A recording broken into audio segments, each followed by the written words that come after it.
நிதி ஆயோக் கூட்டம். இந்த நிதி ஆயோக் கூட்டம் அப்படின்னு சொல்லும்போதே நமக்கு முன்னாள் அரசாங்கத்தினுடைய நிலைப்பாடு தான் ஞாபகத்துக்கு வரும். அந்த நேரம் பார்த்து நம்முடைய முன்னாள் முதலமைச்சர் மு.க.ஸ்டாலின் அவர்கள் எங்கேயாவது டூர் போயிடுவார், இல்லாட்டி வேறு ஏதாவது மெடிக்கல் எமர்ஜென்சி அப்படின்னு சொல்லிட்டு, இல்லை வேறு ஏதாவது ஒரு முக்கியமான வேலைன்னு சொல்லிட்டு போயிடுவார்னு வச்சுக்கோங்களேன். பட் இந்த முறை தாவேகாவினுடைய அரசாங்கம் அப்போ இந்த நிதி ஆயோக் கூட்டத்துக்கு போகிறாரு முதலமைச்சர் விஜய் அவர்கள். அங்கே போய் அவர் கோரிக்கை வைக்கிறார். என்னென்ன கோரிக்கை வச்சிருக்கார் அப்படிங்கிறத நம்ம பார்க்கணும்.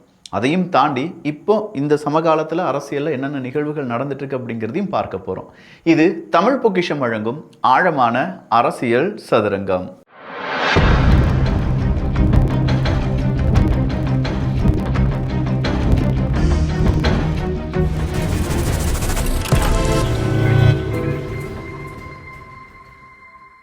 ஃபர்ஸ்ட் ஒரு ஷாக்கிங்கான நியூஸ்லேருந்து நம்ம ஸ்டார்ட் பண்ணலாம். திமுகவினுடைய கூட்டணியிலிருந்து விலகியது கம்யூனிஸ்ட் கட்சி, அதுவும் இந்திய கம்யூனிஸ்ட் கட்சி அப்படின்னு சொல்லியிருக்காங்க.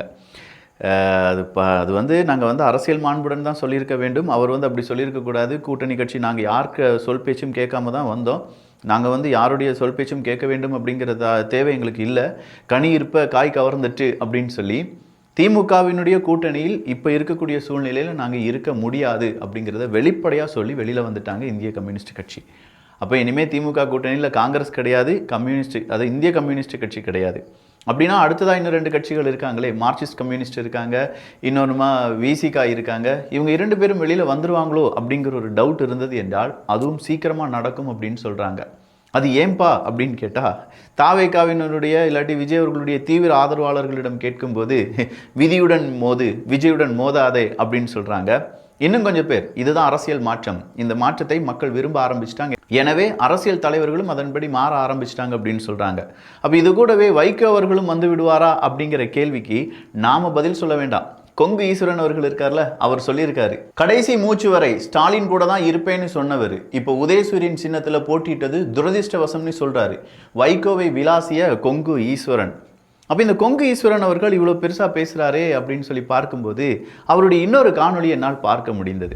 ஆணவ கொலை என்று பெயர் வைப்பது இப்போது சர்வசாதாரணமாக நடந்து கொண்டிருக்கிறது. ஆணவ கொலை என்று சொல்லுகின்ற அத்தனை இறப்பு சம்பவங்களுமே ஆணவ கொலைகள் கிடையாது. தேவையில்லாமல் அதற்கு ஜாதி சாயம் பூச வேண்டிய அவசியம் கிடையாது. ஒரு தாயும் தகப்பனும் அவர்கள் பெற்றெடுத்த குழந்தையை, அவர்களுடைய உயிரை பணயம் வைத்து வளர்த்த குழந்தை அவர்களுக்கு எதிராக செல்லும் பொழுது வெறுப்பிலும் சில நிகழ்வுகள் நடக்கின்றன. ஜாதி சார்ந்த ஆணவ கொலை என்று சொன்னால் அந்த பெற்றோர்களை தவிர்த்து குறிப்பிட்ட ஜாதியை சார்ந்தவர்கள் நூற்றுக்கணக்கிலே திரண்டு அங்கே அந்த கொலையில ஈடுபட்டிருக்கிறார். இந்த ஆணவ படுகொலை அப்படின்னு சொல்லுவோம் பார்த்தீங்களா, அதெல்லாம் ஆணவ படுகொலைன்னா சொல்லக்கூடாதுங்க.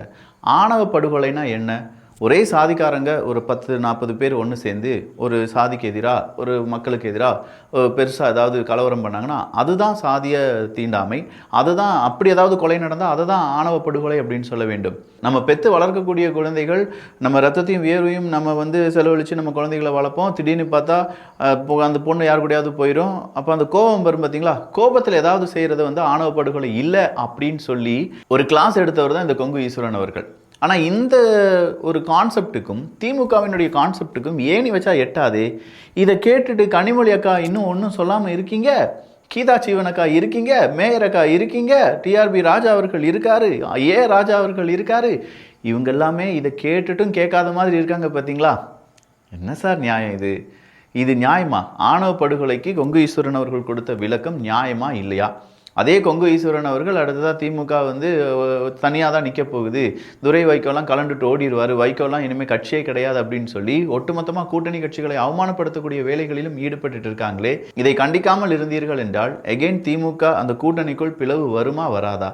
அந்த பிளவு அடுத்ததாக இருக்கக்கூடிய கட்சிகளுக்கு நன்மை பயக்குமா இல்லையா? ஏன் திமுக இதை புரிஞ்சுக்கிடவே மாட்டேங்காங்க? திமுகவினுடைய கொள்கை அங்கே இருக்கக்கூடிய வீரர்கள் எல்லாருமே சொல்லிட்டாங்களாம், தனியாக தான் நம்ம நிற்கணும் அப்படின்னு சொல்லி.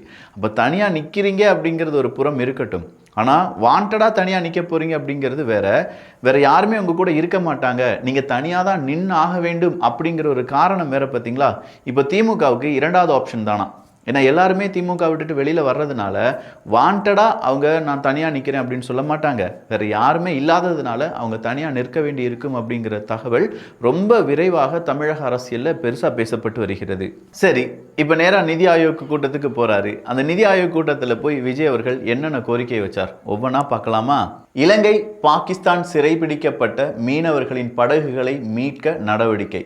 சென்னை குமரி வரை அதிவேக ரயில் வழித்தடத்திற்கு ஒப்புதல் தர வேண்டும். திருச்சி கோவை NH81 6 வழிச்சாலைக்கு ஒப்புதல் தர வேண்டும் அப்படிங்கிற ஒரு கோரிக்கையை வச்சிருக்காரு.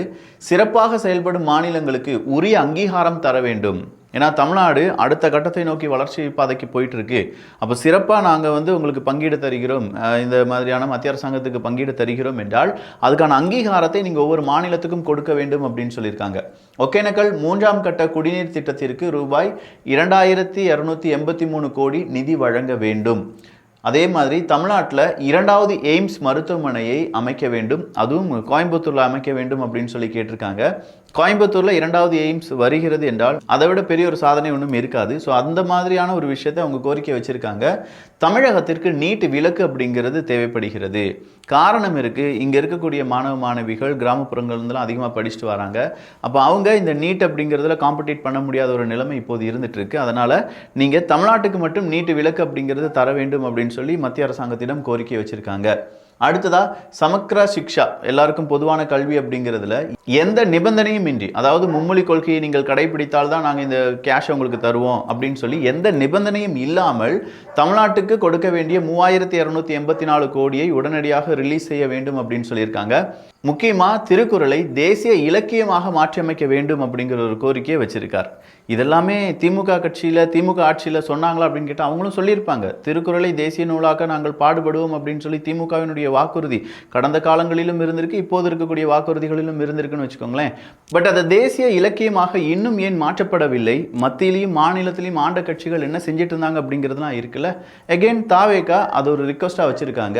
குலசேகரப்பட்டினத்தில் ஸ்பேஸ் மேனுஃபேக்சரிங் ஹப் அமைக்க வேண்டும் அப்படின்னு சொல்லக்கூடிய ஒரு ரிக்வெஸ்ட் வச்சிருக்காரு. தமிழக மீனவர்களின் பாதுகாப்பு மற்றும் விடுதலைக்கான நடவடிக்கை எடுக்க வேண்டும். இளைஞர்களுக்கான திறன் மேம்பாடு, AI மற்றும் டீப் டெக் பயிற்சி மையங்கள் உருவாக்கப்பட வேண்டும் அப்படிங்கிற ஒரு கோரிக்கையை வச்சிருக்காங்க. இந்த கோரிக்கை உண்மையிலேயே தமிழ்நாட்டுக்கு வர வேண்டியது தான். ஏன்னா AI அப்படிங்கிறத பற்றி இன்னைக்கு உலகமே பேசிட்டு இருக்காங்க. பட் அது தமிழ்நாடு இளைஞர்களுக்கோ இல்லாட்டி இங்கே இருக்கக்கூடிய பிற மாநில இளைஞர்களுக்கோ எந்த அளவுக்கு இம்பார்ட்டன்ட் அப்படிங்கிறத இளைஞர்களுக்கு சொல்லிக் கொடுத்து அதற்கான உதவி மையங்கள் அரசாங்கம் சார்பாகவே அமைக்கப்பட்டது என்றால் அதை விட பெரிய ஒரு டெவலப்மெண்ட்டை நம்ம இந்த இளைஞர்களுக்கு கொடுத்துட முடியாது. வறுமையற்ற தமிழ்நாடு இலக்கத்திற்கான மத்திய அரசின் ஒத்துழைப்பு, தமிழகத்தின் உரிமைகள், வளர்ச்சி மற்றும் எதிர்கால தேவைகளை பிரதமர் முன்னிலையில் ஆணித்தரமாக பதிவு செய்தார் முதலமைச்சர் விஜய் அப்படின்னு சொல்லி தாவேகாவை சார்ந்தவங்க சொல்கிறாங்க. பட் இதெல்லாம் நடந்துச்சு. இது எல்லாமே அவர் சொன்ன விஷயங்கள் தான். அவர் இந்த மாதிரியான ரிக்வெஸ்ட் வச்சதோடு மட்டும் இல்லாமல் 1.5 ட்ரில்லியன் பொருளாதாரம் இருக்கக்கூடிய ஒரு மாநிலமாக சீக்கிரமாகவே தமிழ்நாடு உயர்ந்துவிடும். ஸோ அந்த மாதிரி நாங்கள் உங்களுக்கு என்ன செய்கிறோம், உதவிகள், அதாவது நம்முடைய மத்திய அரசாங்கத்துக்கு அவங்களுடைய உதவிகள் தரும்போது அந்த அங்கீகாரம் எங்களுக்கும் வேண்டும் அப்படிங்கிறத மறுபடியும் உறுதியாக கேட்டிருக்கிறார் தமிழ்நாட்டினுடைய முதலமைச்சர் விஜய் அவர்கள். யார் எங்க கூட இருந்தா என்ன, எங்களுக்கு எதுவுமே இல்லை, நாங்கள் இல்லாட்டி தனியாக கூட நிற்போம் அப்படின்னு சொல்லி RS பாரதி அவர்களுடைய பேச்சு அடுத்த சலசலப்பை ஏற்படுத்தி இருக்கு. ஒரு மந்திரி சொல்றார், திமுக காரெல்லாம் ஃபியூஸ்ல புடிங்கி விட்டான். அப்ப உங்ககிட்ட இருக்கிற போலீஸ் நான் புடிங்கினா இருக்குது, இதுதானே போலீஸ் இருக்கிறது. கோட்டு சுட்டோட வா, அதுவும் இஷ்டம். நீ கோட்டு போட்டுனவா இல்லை கோமணம் கட்டிக்கிட்டு வா, அதை பற்றி எனக்கு கவலை இல்லை. ஏன்னா கோமணம் கட்டவங்களா இது மேலே ஆட்சிக்கு வந்தாலும் வருவாங்க. அதுக்கும் போடுவதற்கு இந்த நாட்டில் ஒரு கூட்டம் இருக்கும். ஒருத்தர் கோட்டு போட்டு வந்து பேசுறாரு, நீ கோட்டு போட்டுக்கோ இல்லாட்டி கோமணம் போட்டுக்கோ, நாளைக்கு கோமணம் போட்டோன்னு நம்மளை ஆட்சி செய்வான், அவனுக்குன்னு ஓட்டு போடுறதுக்கு கொஞ்சம் பேர் இருப்பாங்க அப்படின்னு சொல்லி மறுபடியும் இவங்க ஆணவத்தில் தான் பேசிட்டு இருக்காங்களே தவிர அனுபவம் அப்படிங்கிறத வச்சோ என்ன நடந்துச்சு அப்படிங்கிறதுக்கான புரிதலோ இவங்க கிட்ட சுத்தமாக கிடையாது. ஏன்னா ஆணவத்தில் கோமணம் போட்டவே நம்மளை ஆட்சி செய்வான், அவனுக்கும் ஓட்டு போடுறதுக்கு 4 பேர் இருப்பாங்க. ஏன் உங்களுக்கே ஓட்டு போடுறதுக்கு 4 பேர் இருந்த போது கோமணம் போட்டுட்டு இருக்கிறவனுக்கு 4 பேர் வரமாட்டாங்களா என்ன? கோட் சூட் போட்டிருக்கிறது உங்கள் கண்ணை உறுத்துதா என்ன? ஏன் அதையே பற்றி பேசிகிட்டே இருக்கீங்க? இதே மாதிரி பேச்சுக்கள் அடிக்கடி பேசிகிட்டே இருந்தீங்கன்னா மக்கள் மனதிலிருந்து திமுக அகலச் சென்று கொண்டே இருக்கும்.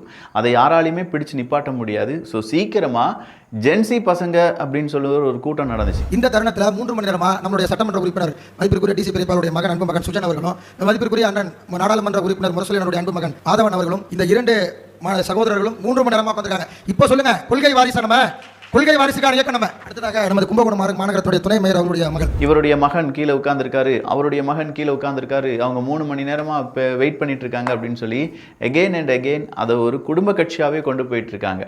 குடும்ப கட்சி அப்படிங்கிறத விட இப்போவே உதயநிதி ஸ்டாலின் அவர்கள் தான் எங்களுடைய தலைவர் அப்படிங்கிற லெவலுக்கு உதயநிதி ஸ்டாலின் அவர்களுக்காகத்தான் முன்னுரிமை கொடுக்கப்படும் இந்த ஜென்சி மீட்டப்பும் போது அப்படிங்கிறத தெளிவாகவே நமக்கு காண்பிக்கிறது. திமுரா தௌலத்தா சொல்றேன், நோ உதயனா தம்பி நானா, ஏன் முன்னால இப்பெல்லாம் பேசாதனா நீ. ஸோ அரசியல் கட்சிகளும் அரசியல் காட்சிகளும் மாறிக்கொண்டே இருக்கின்றன. குறிப்பாக இந்த அரசியல் காட்சிகள் அடுத்ததாக வரக்கூடிய எலெக்ஷன் உள்ளாட்சி தேர்தல் அப்படிங்கிறத மையப்படுத்தி இருக்குது.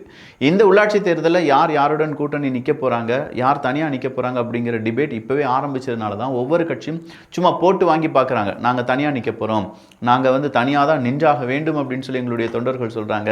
அப்போ கூட்டணி கட்சிகள் ஏதாவது சொல்லுவாங்கள்ல, நீங்கள் தனியாக நிற்கக்கூடாது நாங்களும் வருவோம் அப்படின்னு ஏதாவது ஒன்று சொல்லுவாங்கல்ல. ஸோ இதெல்லாமே போட்டு வாங்கிட்டு இருக்காங்க. இன்றளவும் எந்த கட்சியும் அதை உறுதியாக செயல்முறைப்படுத்துறதுக்கான முயற்சிகளில் ஈடுபட்டது கிடையாது.